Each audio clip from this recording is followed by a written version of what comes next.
Eh bien salut tout le monde, ici Ada, j'espère que vous allez bien. Aujourd'hui on se retrouve pour une nouvelle vidéo. Vidéo assez particulière pour moi aujourd'hui étant donné que je vais monter mon nouveau PC gamer devant vous. Vous allez le voir, on n'est pas forcément sur un PC très haut de gamme, ça reste une bonne config PC mais c'est pas non plus un PC à plus de 2000 € par exemple. Je pense que c'est un PC qui pourrait intéresser pas mal de monde, c'est pourquoi bien sûr je vous mets tous les liens qui correspondent aux composants que j'ai achetés en description. A noter que ce PC je vais encore faire quelques petites modifications dessus d'ici le mois prochain, j'attends notamment la sortie des nouvelles cartes graphiques et j'ai aussi prévu quelques autres petites modifications pour ce PC mais j'en reparlerai un petit peu après dans la vidéo. Alors du coup au programme de cette vidéo je vais vous présenter toute la configuration du PC et aussi je vais vous expliquer pourquoi j'ai choisi ces composants et ensuite en seconde partie je vais monter le PC gamer devant vous de A à Z, comme ça si vous voulez vous prendre le même PC ou un PC similaire et le monter grâce à cette vidéo, bah vous aurez un tutoriel complet. Donc maintenant que tout ça est dit, on va directement commencer cette vidéo. Avant tout ça je tenais à remercier Be Quiet qui m'a fourni une bonne partie du PC, donc franchement merci à vous, ça fait plaisir. Et vous allez le voir pour les composants qu'ils m'ont filé, franchement ils ont pas blagué donc ça fait vraiment plaisir. Enfin bref, commençons directement cette vidéo par la présentation de la config PC. Et pour bien commencer, on va parler du processeur dans un premier temps, donc le Ryzen 7 3700X, un processeur plutôt haut de gamme, c'est pas non plus le plus haut de gamme, il y a des Ryzen 9 qui sont au-dessus, mais Ryzen 7 pour moi c'est amplement suffisant. Donc là on est sur un 8 core 16 threads, cadencé à 3,6 GHz et qui peut monter jusqu'à 4,4 en turbo. Autrement dit, pour moi et pour mon utilisation, c'est vraiment un processeur qui possède un très beau rapport qualité-prix et aussi performance-prix. Il va parfaitement répondre à mes besoins, donc du montage photo, du montage vidéo, les deux en même temps, ça m'arrive assez souvent d'avoir Vegas et Photoshop d'ouvert, mais aussi du gaming. Enfin bref, un processeur très polyvalent qui va me permettre de répondre à tous mes besoins et qui va aussi durer dans le temps, c'est très important. En termes de tarification, il va coûter entre 300 et 330 € environ, ça va dépendre de la période. Des fois, il est aussi tombé en dessous des 300, mais c'est plutôt rare. Mais bon, vous l'avez compris, moi je trouve qu'il vaut son prix, c'est pour ça que j'ai pris ce processeur. Ensuite les amis, pour bien aller avec ce processeur et tout le reste de la config, au niveau de la carte mère, j'ai bien sûr pris une B550. Alors le modèle que j'ai mis dans ce PC, c'est celui que j'ai utilisé pour le montage du PC à 1000-1200 €, donc la B550M de chez TUF. C'est une excellente carte mère, je vous l'avais complètement présentée dans la vidéo test du PC à 1200 €, donc je vous redirige vers celle-ci si jamais vous voulez plus d'informations, mais il y a beaucoup de fonctionnalités très sympas. Donc c'est une très bonne carte mère, mais celle-ci je vais prochainement la changer pour mettre un modèle de chez ROG. Et si j'enlève cette carte mère, c'est pas pour le plaisir, c'est simplement parce que j'ai acheté des composants pour vous faire gagner un PC et j'ai décidé de mettre cette B550 à l'intérieur. Donc moi ça me permet de faire un petit upgrade pour mon PC et vous ça vous permet d'avoir une très bonne carte mère dans un futur concours qui arrivera d'ici octobre voire novembre. Et restez à l'affût sur les réseaux sociaux si vous voulez avoir un maximum d'informations. Ensuite les amis, au niveau de la RAM, on est sur 2 x 8 Go de RAM de chez Corsair en RGB, donc c'était 3200 MHz casse 16. On est sur de très bonnes barrettes de RAM. Par contre pour cette configuration PC, j'ai décidé de prendre d'autres barrettes et c'est pareil, celles-ci je les ai actuellement mais elles vont changer. Ces RAM Corsair iront dans le PC que je vais vous faire gagner prochainement, donc franchement je vous fais plaisir je pense avec tout ça parce que c'est du bon matos. Du coup pour le moment dans ce PC il y a ces RAM-ci et après on va passer sur des 3600 MHz casse 16, donc des RAM un petit peu plus performantes, mais bon au niveau des FPS il n'y aura pas un immense gain non plus. Donc pour le moment c'est des Corsair, mais ensuite je ferai un petit upgrade. Alors ensuite vous ne pouvez pas passer à côté de ce gros ventirad qu'il y a en plein milieu de ce PC. Donc là on est sur un ventirad de chez Be Quiet, donc le Dark Rock 4. Bon il est imposant mais c'est pas pour autant qu'il est bruyant et ça c'était un point que je voulais souligner. Be Quiet ça s'appelle comme ça et c'est pas pour rien, c'est parce que c'est vraiment silencieux. Donc on est sur un ventirad qui est compatible avec des processeurs de chez Intel mais aussi d'AMD bien sûr. Donc franchement quand on le voit il est imposant mais il est joli et il est plutôt léger, donc on est sur un ventirad en aluminium et en cuivre. Donc j'ai fait quelques petits rendus sur Vegas Pro avec ce ventirad et mon processeur en dessous et justement j'ai pas eu de problème, le processeur n'a pas chauffé, c'était pas bruyant non plus, le ventirad ne se met pas à s'actionner à fond comme par exemple le ventirad stock de chez AMD. Donc ouais c'est plutôt cool d'avoir ce genre de ventirad dans ce PC et ça vaut pas spécialement si cher que ça, on est autour de 60-70 €. Alors ensuite les amis pour la partie du stockage, bah ça c'est mon stockage habituel, j'ai pas changé pour le moment, toujours pas de SSD M.2, ça arrivera peut-être un jour, mais encore à l'heure actuelle j'ai 480 Go de SSD 2.5 plus 1 Tera de SSD 2.5. Pour moi c'est amplement suffisant, dans le 1 Tera je mets plein de jeux etc,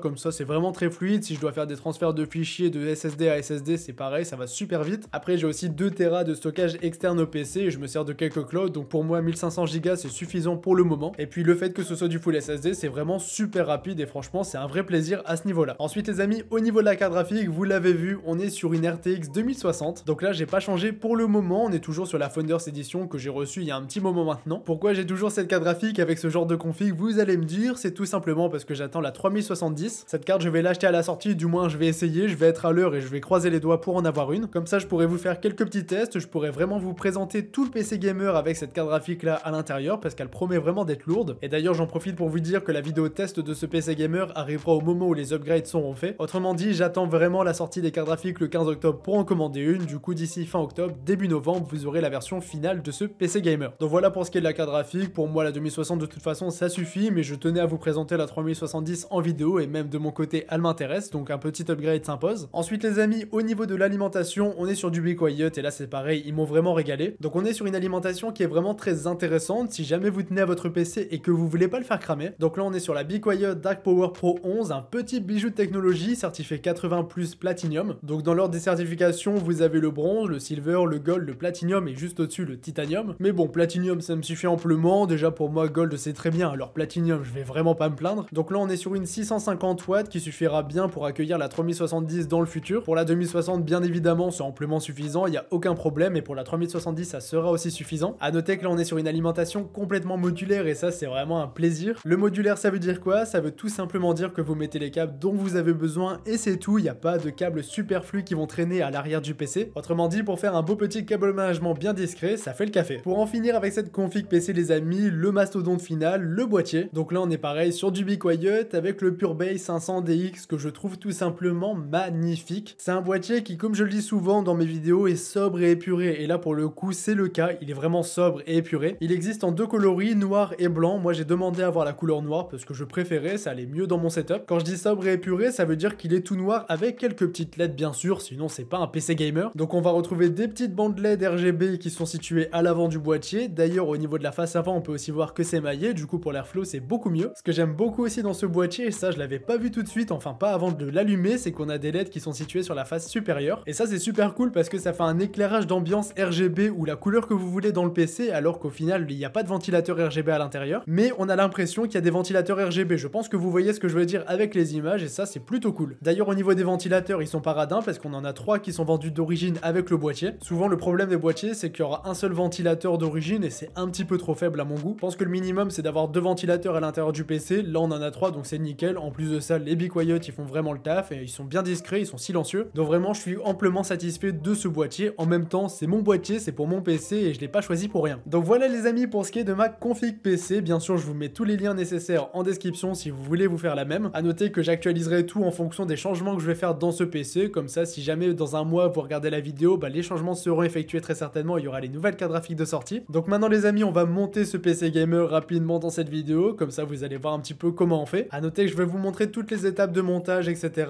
mais c'est pas non plus le tutoriel le plus complet que j'ai fait sur la chaîne, je vous en mets d'autres en description si jamais vous n'arrivez pas trop à suivre celui-ci. Donc les amis pour commencer on va faire un petit peu de place autour de nous, on va prendre la boîte de la carte mère, sortir la carte mère et la poser sur sa boîte. Donc là dans notre cas on est sur la B550 TUF je vous le rappelle, et ensuite on va directement pouvoir insérer le processeur sur cette carte mère. Donc pour cela rien de plus compliqué, on va remonter la petite tige métallique. Une fois que celle-ci est remontée, vous pouvez apercevoir qu'il y a des détrompeurs au niveau de la carte mère mais aussi au niveau du processeur, c'est avec une petite flèche que c'est démarqué. Vous alignez les deux détrompeurs et ensuite vous laissez tomber le processeur doucement, faites attention à ne pas appuyer sinon vous pourriez tordre l'épine. Le processeur doit toujours rentrer seul, vous ne devez pas forcer sinon c'est pareil, vous risquez de le casser. Donc vous prenez le processeur et vous le laissez bien tomber. Une fois que cela est fait, vous avez simplement à refermer la petite tige métallique et là ça y est, le processeur est déjà installé, c'était du rapide. Maintenant les amis on a un gros ventirad à installer dans ce PC. Alors pour cela on a différentes étapes à suivre, ça va dépendre si vous êtes chez Intel ou chez AMD. Dans mon cas c'est du AMD donc on va suivre la démarche AMD. Alors dans un premier temps pour l'installation du ventirad, vous allez devoir enlever les attaches qui servent au ventirad d'origine AMD. Donc vous avez 4 vis à enlever, c'est pas très compliqué mais il faut les enlever. Ensuite on va mettre les fixations qui servent à installer le ventirad de chez Be Quiet justement. Donc pour cela dans un premier temps on met juste les 4 petites rondelles qui vont servir à aller autour des vis et à ne pas abîmer la carte mère. Ensuite on va pouvoir installer les 4 fixations en plastique qui vont nous permettre de rehausser le ventirad. Donc ça c'était la préparation on va dire. Maintenant on doit mettre les 2 fixations en métal qui vont nous permettre d'attacher le ventirad à la carte mère. Donc pour cela on retrouve les 2 fixations avec écrit AM4 dessus pour être sûr de ne pas vous tromper. A noter qu'à l'unboxing du produit on va aussi retrouver une pochette Intel et une pochette AMD, comme ça vous êtes sûr de ne pas vous tromper au choix des pièces. Donc pour installer les fixations vous prenez les deux, vous prenez 2 vis et vous avez simplement à les aligner avec les petits réhausseurs. Une fois que cela est fait vous avez simplement à les visser pour bien les attacher. A noter que pour les visser on a un beau tournevis Be Quiet et ça c'était plutôt cool. Ensuite les amis moi j'ai fait les choses un petit peu dans le désordre, donc j'ai mis la pâte thermique avec un point au milieu. Là vous avez différentes techniques, moi je fais un point. En sachant que la pâte thermique est fournie avec le ventirad, vous avez une dose nécessaire pour un processeur, comme ça vous êtes sûr de ne pas en mettre trop. Donc on met la pâte thermique, ensuite on prend le ventirad et on l'aligne bien comme il faut avec le processeur. Une fois qu'il est bien aligné, vous le posez directement sur ce processeur et ensuite moi je l'ai directement vissé. Donc pour le visser vous avez simplement à mettre 2 vis sur le petit support qui va se mettre juste en dessous du ventirad. C'est aligné avec les fixations, vous ne pouvez pas vous tromper à ce niveau là et justement c'est à à ce niveau-là que j'ai dit que j'ai un petit peu cafouillé, étant donné que j'ai mis le ventirad et ensuite j'ai glissé la fixation dans le ventirad, et ce qui était le plus simple à faire, c'était de mettre la fixation dans le ventirad et d'installer directement le ventirad sur le processeur. Je sais pas si vous avez suivi, enfin bref, ça change pas grand chose, c'était juste un petit peu plus pratique de faire la deuxième solution. Donc on met les deux VIC sur la fixation, comme ça le ventirad ne bougera plus, il sera bien aligné avec le processeur. Ensuite, bien évidemment, il faut installer le ventilateur sur ce ventirad, donc celui-ci il ira du côté des barrettes de RAM. Pensez à faire les choses vraiment efficacement dès le début, donc au niveau du câble du ventilateur, pensez à bien le mettre sur la partie inférieure droite. En tout cas, moi j'ai fait comme ça, ce qui permet de mieux le dissimuler à mon sens pour brancher le câble par la suite. Ensuite, pour fixer le ventilateur, vous avez deux tiges métalliques à faire rentrer et ensuite vous devez le clipser directement. En termes de fixation, ça tient bien, il n'y a aucun problème. Par contre, pour la fixer justement, c'est assez fastidieux quand c'est la première fois qu'on le fait. Moi j'avais déjà eu l'occasion de voir ce genre d'attache et du coup j'étais assez habitué, je savais comment faire, mais bon, c'est vrai que c'est pas forcément évident la première fois. Et ensuite, une fois que le ventirad est bien connecté, vous avez juste à brancher le petit câble directement sur le port CPU fan, comme ça il sera déjà alimenté sur la carte mère. Donc voilà pour ce qui est de l'installation du ventirad, j'ai pris un petit peu plus de temps parce que c'est pas un ventirad d'origine, du coup ça peut paraître assez compliqué comparé aux autres installations comme le processeur, mais bon, au final quand on regarde un petit peu les tutos, c'est pas très compliqué. Ensuite les amis, on va pouvoir installer les barrettes de RAM, donc pour cela vous voyez un petit peu l'emplacement, c'est à droite du processeur. Donc si vous êtes comme moi et que vous avez deux barrettes de RAM, vous allez pouvoir profiter de la dual channel avec cette carte mère. Pour en profiter, c'est pas compliqué, il suffit d'installer les barrettes avec un cran d'écart. Et là sur cette carte mère et sur à peu près toutes les cartes mères récentes, vous avez bien sûr des petits rappels au niveau des couleurs. Donc là c'est du gris clair, donc on met les deux barrettes sur les deux slots en gris clair. Pour installer les barrettes, on a juste à ouvrir un petit clip sur le côté. Sur les cartes mères Asus, il y en a qu'un, par exemple sur d'autres cartes mères comme MSI, il y en aura deux. Donc on ouvre le petit clip, maintenant on peut installer les deux barrettes de RAM. Là c'est pas très compliqué, on a aussi un détrompeur pour ne pas se tromper justement. Donc on met une barrette puis deux barrettes. À noter que là avec la taille du ventirad, on est à peu près obligé de mettre les barrettes un petit peu décalées, en sachant que là le ventirad, vous le voyez, le ventilateur est un petit peu trop bas, donc je l'ai vraiment remonté au maximum par la suite. Mais là pour le début du montage, je l'avais mis comme ça et après je l'ai rehaussé au maximum que je pouvais. Donc les amis, concernant les barrettes de RAM, pour être sûr qu'elles soient bien mises, vous devez simplement entendre le petit clip qui se referme de lui-même. Vous ne devez pas le refermer vous-même, mais il faut qu'il se referme tout seul. Et si ça a été le cas pour les deux barrettes, là c'est bon, les barrettes sont installées. Ensuite les amis, maintenant que tout ça est fait, comme on n'a pas de SSD M.2, on peut directement installer la carte mère à l'intérieur du boîtier. Donc pour cela, vous allez prendre le boîtier, vous allez l'ouvrir à l'avant et à l'arrière. À l'arrière, c'est pour récupérer tout ce qui est vis, et à l'avant, c'est tout simplement parce que vous allez mettre la carte mère par l'avant. Donc le boîtier, vous le prenez et vous l'allongez directement sur votre bureau. Moi, pour que ce soit plus pratique, généralement, j'enlève le ventilateur, et là, c'est ce que j'ai fait pour ce boîtier. Je l'ai enlevé et ensuite, je l'ai remis une fois que la carte mère était positionnée. Donc si vous voulez, je vous invite à faire comme moi. Moi, personnellement, je trouve ça plus pratique. Donc pour la carte mère Asus TUF, pensez bien sûr à mettre la plaque IO Shield avant toute chose. Sinon, vous allez devoir tout recommencer si vous avez une plaque IO Shield et que vous avez oublié de la mettre. Donc ne l'oubliez pas, si c'est dans la boîte de la carte mère, mettez-la. Donc pour la mettre, c'est pas compliqué, ça va juste venir se clipser au niveau du boîtier. Après, bien sûr, il y a des modèles de carte mère qui ont la plaque IO Shield directement intégrée. Donc dans ces cas-là, il n'y a pas besoin de vous embêter à la mettre, elle est tout simplement pas présente dans la boîte. Donc ensuite, une fois que la plaque IO Shield est fixée, vous devez tout simplement installer la carte mère et mettre toutes les vis qu'il y a à mettre. Dans mon cas, comme on est sur une carte mère au format micro ATX, je dois déplacer deux rivets. Donc les rivets, ils sont situés à l'intérieur du boîtier, et pour les déplacer, je vous invite à prendre une pince pour les déclipper un premier coup. Donc si vous avez une carte mère petit format comme moi, vous déplacez les rivets, sinon normalement ils sont tous déjà préinstallés comme il faut. Ensuite, tout ce que vous avez à faire, c'est placer la carte mère dans le boîtier. Généralement, la plaque IO Shield est assez embêtante au niveau des bouts métalliques qui dépassent, donc je vous invite à les relever et ensuite à les redescendre une fois que la carte mère est installée. Pour fixer la carte mère, on a des vis qui sont fournies avec le boîtier, je vous invite à en mettre partout où il faut en mettre. Et une fois que vous avez mis toutes les vis pour cette carte mère, ça y est, la carte mère est fixée à l'intérieur du boîtier. Une fois que cela est fait les amis, on enchaîne directement avec la partie du stockage. Donc sur le PureBase 500DX, on peut mettre les SSD à différents endroits, soit on les met à l'intérieur du boîtier, donc on va les voir avec la vitre, soit on les met sur la face arrière du boîtier. Dans mon cas, je les ai fixés à l'arrière du boîtier, je trouvais ça plus sympathique par souci d'esthétisme. Donc pour fixer des SSD, c'est très pratique avec ce genre de boîtier, on a juste à dévisser une partie en métal du boîtier. Ensuite, on positionne le SSD bien comme il faut avec les branchements qui sont situés vers le bas. Donc pour ce genre de cas, c'est très pratique, on a juste 4 vis à mettre pour fixer un SSD. Moi, je fixe mes deux SSD et ensuite on a juste à remettre la plaque en métal sur le boîtier. C'est vraiment super simple à faire, juste pensez à ne pas vous tromper de vis bien évidemment, vous avez la notice du boîtier pour vous aider. Mais une fois que cela est fait, vous avez juste à remettre les SSD et ensuite on viendra les brancher. Une fois que tout ça est fait les amis, on a bien avancé, maintenant on va s'attaquer à la partie de l'alimentation. Donc l'alimentation, elle se met sur la partie inférieure du boîtier, vous allez devoir dans un premier temps dévisser le cache alimentation. Enfin, c'est pas vraiment un cache alimentation, mais vous avez une petite partie à dévisser pour pouvoir insérer l'alimentation dans le boîtier. Dans notre cas, comme on est sur une alimentation modulaire, je vous invite dès maintenant à prévoir le nombre de câbles dont vous avez besoin. Et comme ça, avant de mettre l'alimentation dans le PC, vous allez brancher tout le nécessaire, au moins ce sera fait. Donc là par exemple dans notre cas il nous faut un câble pour le CPU, donc le processeur. Ensuite il faudra un câble PCI Express, c'est un câble qui va servir à brancher la carte graphique. Sur l'alimentation vous avez déjà le câble de la carte mère, c'est vraiment l'immense bloc, vous pouvez pas le rater celui-ci. Et aussi on pensera à mettre de quoi alimenter les SSD et aussi le RGB de ce boîtier. Donc vous branchez tout directement sur l'alimentation au niveau des câbles, ensuite vous faites passer les câbles et par la suite vous faites passer l'alimentation dans le boîtier. Au niveau du sens à respecter, moi je mets toujours l'alimentation vers le bas, comme ça l'air chaud va partir en dessous. Bien sûr faites ça à condition d'avoir des perforations à l'intérieur du boîtier, sinon vous allez avoir quelques petits problèmes de surchauffe. Donc l'alimentation vous la faites passer dans le boîtier, ensuite on mettra entre guillemets le cache alimentation avec les vis qui vont avec, et pour finir on mettra aussi les vis pour bien fixer l'alimentation à l'intérieur du boîtier. Maintenant les amis, on a bien avancé dans la config du PC, il y a pas mal de câbles à brancher. Alors au niveau des câbles à brancher, je vais rapidement vous expliquer comment on fait dans cette vidéo. Si jamais vous voulez un tutoriel plus long et plus complet au niveau des câbles où j'explique plus de choses, n'hésitez pas à aller voir les vidéos que je mets en description. Mais là je vais tout de même vous faire un petit rappel en allant plutôt vite tout de même. Alors au niveau des câbles à brancher, dans tous les cas ils iront sur la carte mère, mais vous allez avoir deux types de câbles. Il y aura les câbles qui seront directement sur l'alimentation, donc ceux qu'on vient juste de brancher parce qu'on a une alimentation modulaire. Donc ces câbles ils sont vraiment pas très compliqués à comprendre et à brancher, donc dans tous les cas vous pouvez aller checker la notice de votre carte mère. À savoir aussi que vous avez des choses qui sont gravées sur la carte mère, des écritures qui vous indiquent où brancher les câbles. Mais du coup pour les CPU il va se brancher en haut à gauche de la carte mère. À noter que moi je mets des câbles custom, c'est pour ça qu'ils sont rouges et noirs, mais sinon c'est la même chose. Ensuite vous allez avoir un gros câble qui sert à brancher la carte mère, celui-ci vous pouvez pas le rater, c'est tout simplement le plus gros. Après on aura aussi le câble PCI Express pour la carte graphique, mais celui-ci on en parlera après au moment de brancher la carte graphique. Et sinon rappelez-vous, on a aussi branché de quoi alimenter les disques durs et les SSD dans notre cas. Donc pour cela rien de plus compliqué, vous prenez le câble qui va se brancher directement au stockage depuis l'alimentation. Et à la différence de la carte mère et du CPU, ils ne sont pas encore reliés à la carte mère, c'est pourquoi vous devez aussi prendre des câbles SATA. Ces câbles-ci ne sont pas fournis avec le boîtier, mais ils sont dans la boîte de la carte mère et ils vont servir tout simplement à relier le stockage directement à la carte mère. Donc vous faites ça en fonction du nombre de stockage que vous avez. Donc une fois que vous avez fait tout ça, vous avez relié tous les câbles qui sont directement sur l'alimentation, mis à part la carte graphique. Ensuite, il nous reste les câbles qui sont sur le boîtier directement à connecter. Donc ces câbles-ci vont servir notamment à alimenter le boîtier directement, comme le bouton power, ce qui est plutôt important, je pense qu'on est d'accord. D'ailleurs, le bouton power, ça s'appelle le front panel. Le front panel, sur ce boîtier-là, il n'y a que deux câbles à brancher, c'est très simple. Pour cela, je vous invite à checker la notice de votre carte mère, ça sera beaucoup plus simple. Vous avez aussi les indications qui sont gravées, comme je vous l'ai dit. Mais ça se branche dans tous les cas en bas de la carte mère, c'est tout le temps comme ça. En tout cas, moi j'ai toujours vu des cartes mères où c'était en bas. Ensuite, on devra aussi brancher un câble pour des supports audio, c'est pareil, c'est sur la ligne en bas de la carte mère. Donc c'est toujours pareil, prenez votre temps, essayez de voir où le câble se branche, c'est pas très compliqué, il faut juste chercher un petit peu, généralement c'est en bas à gauche. Et aussi sur ce boîtier, on devra alimenter des USB 3.0, donc pour cela on peut pas le rater, c'est soit le câble noir dans notre cas, soit un câble bleu. Et lui il va se brancher juste en dessous du port d'alimentation principal de la carte mère. À savoir que sur certaines cartes mères, il peut aussi se trouver en bas, voire à deux endroits à la fois. Pour finir avec les câbles, vous devez aussi alimenter les ventilateurs. Alors en fonction des boîtiers, vous allez peut-être retrouver des supports pour le RGB à l'arrière. Ici c'est pas le cas parce qu'ils ne sont pas RGB, c'est le boîtier qui est RGB en lui-même. D'ailleurs pour alimenter la bande RGB du boîtier, il faut brancher exactement le même port d'alimentation que pour les disques durs. Donc les ventilateurs pour les brancher, c'est pas très compliqué non plus. Vous devez les brancher sur la carte mère, sur les ports sysfan et chafan. Donc là il y en a un petit peu partout sur la carte mère, mais c'est toujours pareil. Regardez les notices et cherchez bien sur la carte mère, tout est écrit, tout est gravé. Donc voilà pour ce qui est du branchement des câbles. Le cable management, essayez de le faire en même temps, ça sera plus simple pour vous. Une fois que tous les câbles sont branchés les amis, ça y est, le PC gamer est terminé, enfin presque. Parce que oui, il faut quand même installer la carte graphique, même si dans mon cas je vais bientôt la changer, il faut la mettre. Donc pour installer la carte graphique, vous devez enlever les petits caches qui sont situés à l'arrière du boîtier. Donc il suffit simplement de dévisser la vis et au moins vous allez pouvoir avoir l'emplacement pour mettre la carte graphique. Ensuite, comme pour les barrettes de RAM, vous avez une petite encoche à enfoncer pour ouvrir le port. Une fois que cela est fait, vous allez prendre la carte graphique et l'aligner au niveau de la carte mère et vous allez à peu près l'installer comme les barrettes de RAM. Je vous conseille d'allonger le boîtier, comme ça c'est plus simple à faire. Moi je le mets debout, comme ça c'est mieux pour la vidéo, mais je vous conseille de l'allonger. Donc c'est vraiment comme pour les barrettes de RAM, la petite encoche va remonter et à ce moment-là, la carte graphique sera bien fixée. Une fois que cela est fait, vous remettez bien sûr les vis pour bien maintenir la carte graphique sur le boîtier. Et ensuite, il vous restera simplement à alimenter cette carte graphique avec l'alimentation, avec le câble PCI Express. Donc là les amis, ça y est, le PC est complètement monté. Après un petit cable management et aussi l'installation de câbles custom dans mon cas, c'est en achat supplémentaire, mais c'est plus stylé pour un PC je trouve. Et bien voici le résultat final. Moi je trouve qu'il a de la gueule, je trouve que le PC ressort bien, même si au final vous le voyez, il n'y a pas de ventilateur RGB à l'intérieur, il y a quand même du RGB présent grâce au boîtier. D'ailleurs au niveau du RGB, vous avez différents réglages au niveau du boîtier. Comme ça, si vous voulez du orange comme Be Quiet, si vous voulez mettre la couleur que vous voulez, bah c'est possible avec différentes animations description aussi. Dans mon cas, j'ai mis une petite couleur RGB, on la voit pas trop à la caméra, mais c'est vrai qu'elle ressort très bien à l'œil nu. Et ce que j'ai bien aimé justement avec le build de ce PC, c'est qu'au niveau du câble management, ce boîtier est plutôt cool parce qu'il nous permet de bien cacher les câbles. Donc les amis, je pense avoir fait le tour avec cette vidéo. Je vous ai présenté le PC et on l'a monté, c'est déjà pas mal. Ce PC, vous allez le revoir dans une vidéo test une fois que la carte graphique sera arrivée et j'en ferai certainement une autre avec un petit upgrade du PC. En attendant, je remercie vraiment BigQuiet de m'avoir fait confiance pour cette vidéo. N'hésitez pas à aller checker leur site en description. Donc les amis, je vous laisse là-dessus, c'était Yada, on se dit à la prochaine pour une nouvelle vidéo.